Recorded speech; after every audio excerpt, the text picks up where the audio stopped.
What's up mga homies? Ito tayo ngayon sa Notorious Motorsports San Pedro, Laguna branch. So kung mapapansin nyo sa likod ko, may panibago na naman tayong project. So ang project natin ngayon is Honda City. So ang pinagawa sa atin ni boss, full exhaust system, custom headers, tsaka air intake system. Since naka-body kits na si boss, kinabitan natin siya ng Notorious dual spoon muffler. Kasi gusto nila boss, medyo maingay yung tunog ng muffler nila.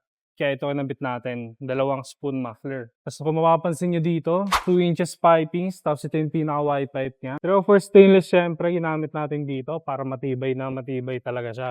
Kung mapapansin nyo naman, may mga laser cut flanges tayo dito.